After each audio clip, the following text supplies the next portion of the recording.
Hi there, this is Elena with Black Sheep 303 Creative, and the project I'm sharing today is a beautiful butterfly card that was very easy to do using only one stamp set and mostly distress inks. So this is the stamp set. It is from Concord 9th. It is a brand new stamp set called Butterfly Beauty, and it has these three big butterflies that you can layer together or stamp individually, and then it has a bunch of smaller butterflies.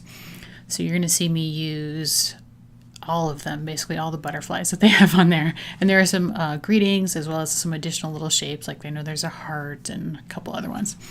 So I am stamping with distress inks, and this is tumbled glass, which is going to be the lightest shade of blue that I'm using. And I'm just stamping this big butterfly, and it's the least detailed of the three big butterfly stamps. And I'm doing this on purpose because I want my background to be less detailed and kind of abstract in a sense, and these stamps are kind of cool for that because they have a funky pattern already built into them, so when you stamp them they get that weird funky pattern, especially on the big one at least. Now this sort of medium-sized one I'm stamping with Salty Ocean, and I didn't want it as bright as Salty Ocean stamps originally, so I'm stamping it off on the scratch paper first and then stamping it onto the card to get a slightly lighter shade.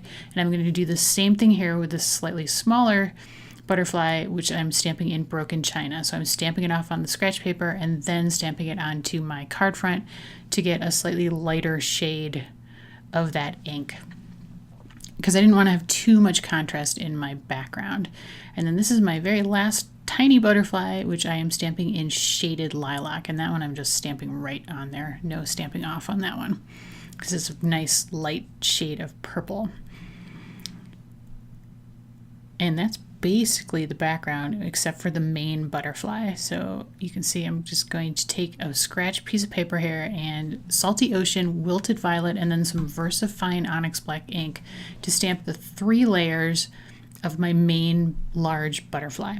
So I'm going to start off with that large, least detailed stamp, and I'm stamping that in Salty Ocean. You can see the funky pattern there that it leaves on purpose.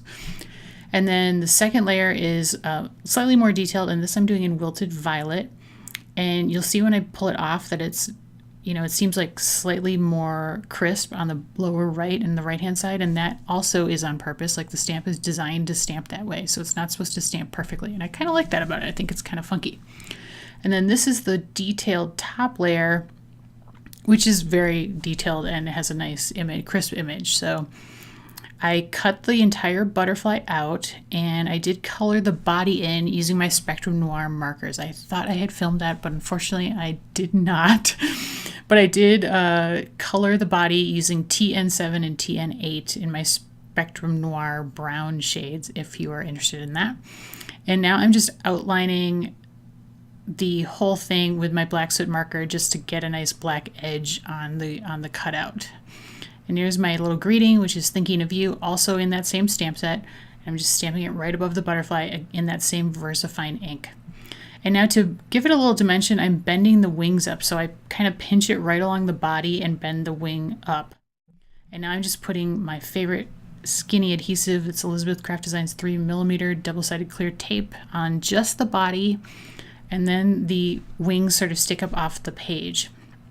Now at that point I felt it was kind of missing something. It needed a little bit extra, so I had to grab my Spectrum Noir sparkle marker in clear and add some sparkle to just the outlined, detailed sort of spots and stripes on the wings that final detailed layer of the stamp creates.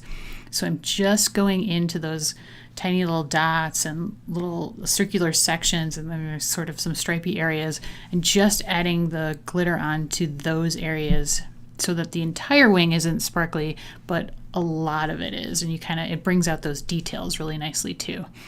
And when I get to the end here, you're going to see how sparkly it is. So yeah, very, very sparkly. Awesome. And then as a finishing touch, I had to add some sequins. So I pulled out my Simon Says Stamp Moonshine Sequins set, which has a variety of different sizes of sequins, especially these really little tiny ones. And they are all kind of clear, but then when the light hits them, they kind of have like a silvery shine. So they're very pretty. And my favorite way to put down sequins is to do what I'm doing, which is I have a little puddle of Ranger Multimedia matte over there on the side, and then I'm using my amazing, like I can't say enough about these tweezers, like where have they been all my life, my Elizabeth Craft Designs fine pointed tweezers, to pick up the sequins and dip them in the adhesive and then just stick them back down, and they stick very nicely, and once they're dried they are on there for good. And that is basically the completed card, and as you can see, it was super easy, pretty quick overall, and has a really beautiful result. It's been like 75 degrees in Denver for the last 3 weeks up until just a few days ago when it turned cold again. And so that really got me hankering for some butterflies and some spring. So that's why I needed to have some butterflies this week. So I hope you like it. As always, there is a supply list linked in the video description below and on my blog. Thank you so much for watching. I always appreciate it. If you liked the video, please give me a thumbs up. And here are a couple more videos that I've done using distress inks in the past. So if you're interested in either one of those, please click on them and you can check those out as well. Hope you got a little inspiration today, and I'll see you next time. Have a great day.